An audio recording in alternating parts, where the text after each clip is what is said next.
13 anyos ako lumaban sa kalaban ng gobyerno. 13 anyos. Ngayon, senior citizen na ako. Ang kalaban natin ngayon ay nasa loob ng gobyerno. Ako po, si Dato Moro, na sa MILF ako, Bangsamoro. Ang ginawa po natin ito ay isang pagbibigay ng parangal sa ating mga kapwa mga sundalo na walang ibang inisip, maging malagay sila sa panganib. Wala silang ini-expect na gantimpala o kapalit. Sila ay lumabas para isiwalat ang buong katotohanan sa nangyayari sa ating bayan. Malaki ang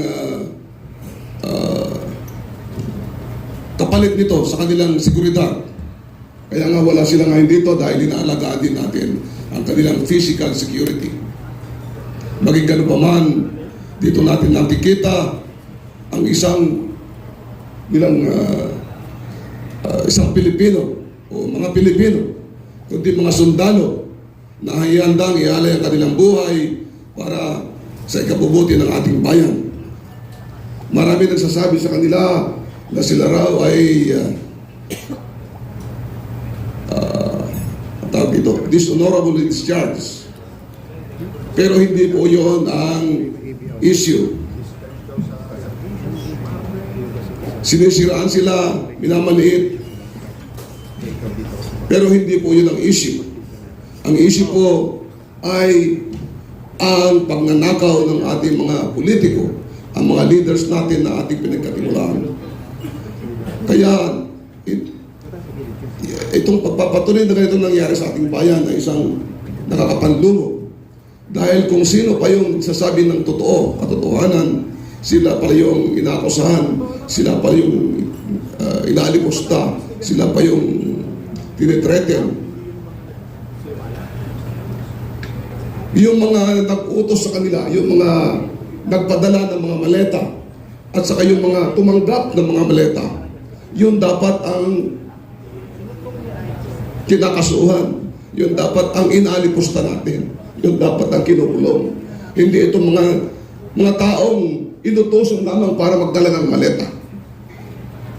Kaya ang United People's Initiative, ang ating alliance sa ating mga iba-ibang grupo na allied sa United People's Initiative, ang Philippine Alliance for National Accountability, at marami pang iba, ay nagkaisa para bigyan ng parangal ang ating mga magigiting ng mga sundalong ito. So unfortunately, sabi ko nga po, wala sila dito ngayon. Maging ganun pa man, ang mga maraming mga retired, hindi lamang sa armed forces, hindi lamang mga kasundaluhan, pati ng ating kapulisan, pati na yung ating mga Coast Guard, yung ating mga BGMP, yung Bureau of Fire Protection, yung ating mga kaibigan, mga Muslim warriors, brothers from the Bangsamoro, ang ating mga kaibigan at kapatid na Muslim from the Moro National Liberation Front of MNLF, at saka yung mga Moro Islamic Liberation Front, kung saan sila mismo ay nagpakita ng pagkilala, pagpaparangal dito sa mga sundalong mga naglahat nito mga kalokohan sa ating bayan. So muli mga kababayan, maraming salamat sa inyo at pagdating. At i-announce na lang po natin kung kailan po natin gaganapin yung aktual na nandito sila. Meron ditong representative ng ating Bangsamoro, Dato Alan, baka pwedeng magbigay ng konting pananalita ng ating kaibigan sa Bangsamoro.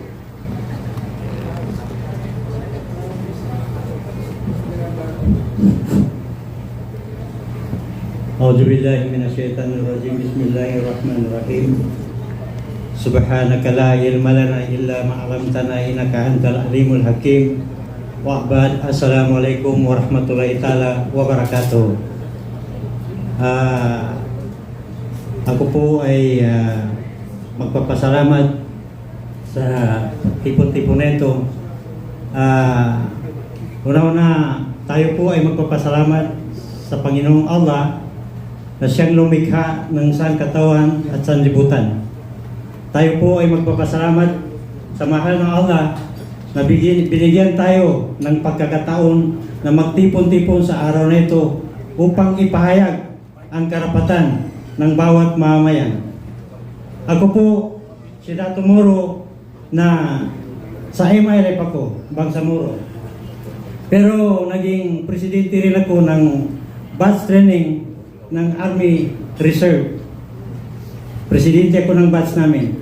Sa kasalukuyan, presidente ako ng homeowners dito sa Taytay Rizal. So, kami na magkakasama, hindi po kami imbitado dito. Kusa kami nagpakita ng suporta upang suportahan natin yung 18 na Marines na sila po ang magiging susi ng kapayapaan ng bawat mamayan. Kaya protektahan natin ang 18 Marines na yan dahil sila po ang magiging susi natin upang ipagtanggol ang karapatan ng bawat mamayan. Ayun lang po. Maraming salamat. Maraming salamat, Dato. Assalamualaikum warahmatullahi wabarakatuh. Bibigyan natin pagkakataon na magbigay sa atin ng pahayag General Carlos Kita. Sir.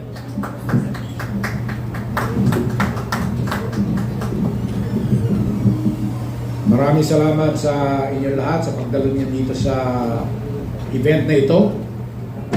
Yun nga lang, hindi po nakarating yung ating dapat parangalan except yung sa anak ni Colonel Mungaw, no? Anyway,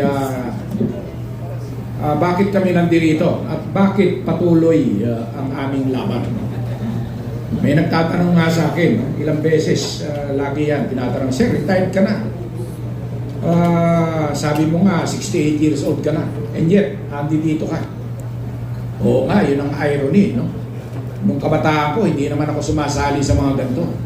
Pero kung kailan ako retired, at dapat ay nandoon na sa tumba-tumba, nagre-relax, nagkakape, bakit nandito kami sa kalsada, nandito kami ngayon, sa Club Filipino na isang historical place, na kung saan dito maraming nangyari dito.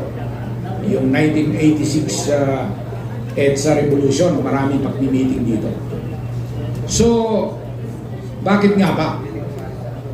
Dahil ayaw namin, nabanggit kanina ni Captain Ray, no? Valeros, na isang beses lang tayo mabubuhay sa mundong ito. And wala na ulit, no? So, hindi namin maatid na pag nawala kami dito sa mundong ito, yung mamanahin ng aming mga anak, ng aming mga apo at mga apo ng ating mga ay wala nang Pilipinas. Kasi sa kasalukuyan ang nangyayari ay talagang hindi na matanggap ng kahit sinong Pilipino except yung mga natatakalan ng mga baleta, yung mga binebenta ang kanilang prinsipyo